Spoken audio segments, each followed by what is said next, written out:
Bismillahirrahmanirrahim. Assalamualaikum warahmatullahi wabarakatuh.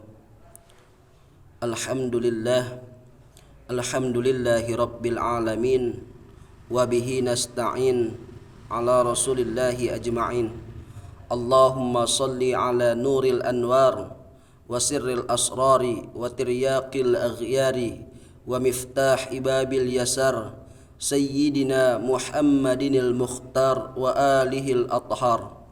Amma ba'd. Puji syukur kehadirat Allah subhanahu wa ta'ala dengan lafaz Alhamdulillahi Rabbil Alamin. Bersalawat kita kepada junjungan alam, yakni Habibina wa Syafi'ina wa Maulana Muhammad, dengan lafaz Allahumma salli ala Sayyidina Muhammad wa ala ali Sayyidina Muhammad. Baiklah, yang terhormat Bapak dosen pengampu, yang terhormat rekan-rekan seperjuangan. Baiklah, perkenalkan terlebih dahulu.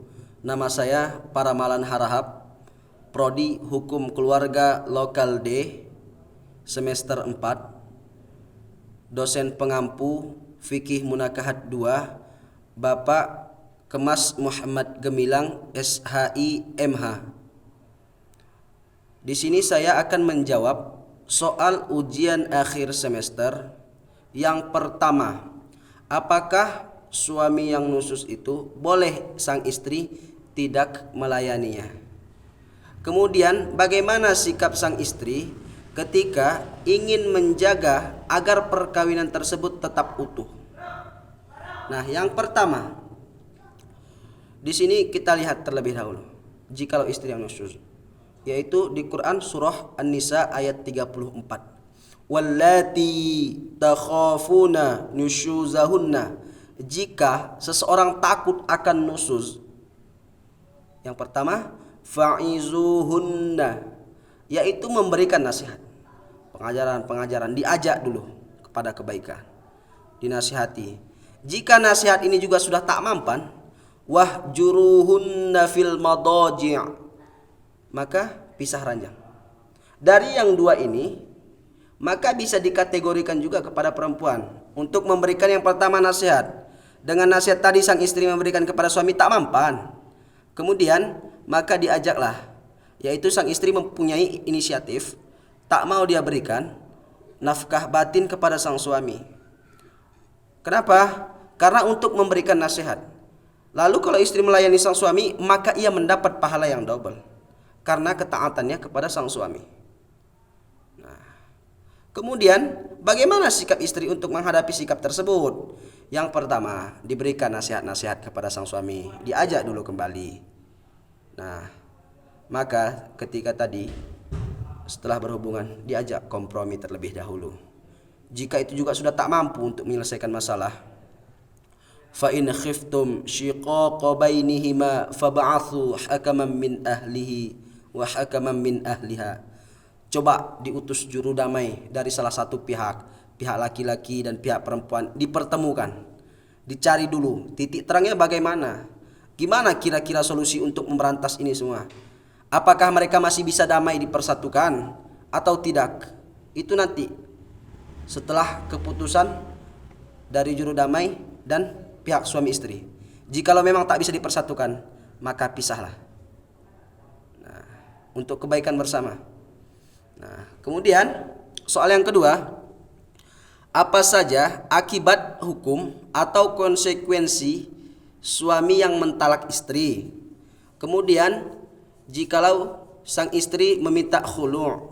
Nah, di sini yang pertama talak, yaitu talak memutuskan hubungan antara suami istri, yang mana ini dijatuhkan oleh suami kepada istri dengan catatan memutus hubungannya sesuai dengan syariat Islam. Maka apa saja konsekuensi dari talak ini? Oke, kita lihat. Yang pertama talak roja'i, yaitu yang mana talak ini bisa dibilang talak 1 atau talak 2, yang mana kita bisa merujuk kembali sang istri tadi dengan kata-kata rujukan. Kemudian ada namanya talak bain. Talak bain ini pun terbagi dua golongan, Yang pertama namanya talak bain sugro. Yang mana ketika talak bain sugro ini yaitu talak yang dijatuhkan kepada wanita yang ditalak setelah akad. Setelah akad ini belum pernah mereka melakukan hubungan suami istri.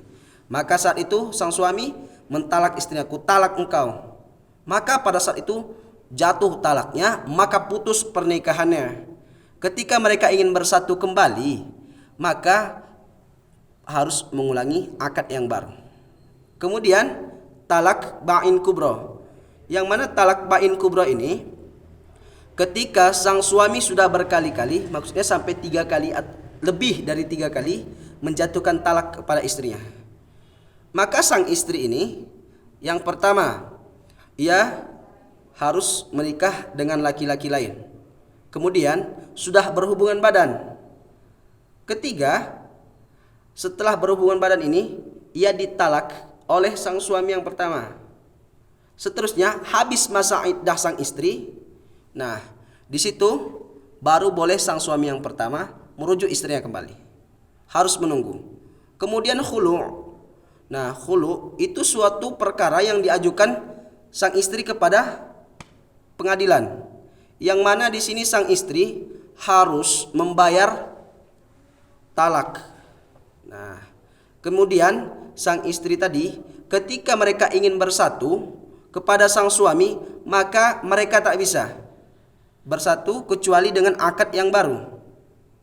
Nah, yang ketiga, dengan kapan sang anak bisa memilih dengan siapa ia tinggal dan siapa yang memberikan nafkah dari hadonah tersebut. Nah, di sini dapat kita perhatikan yang pertama, suami istri itu ada hak atau harta bersama. Ketika mereka berpisah, dijumlahkan dulu seluruh harta itu. Setelah dijumlahkan hartanya tadi, maka dibagi rata terlebih dahulu. Ini bagian suami, ini bagian istri.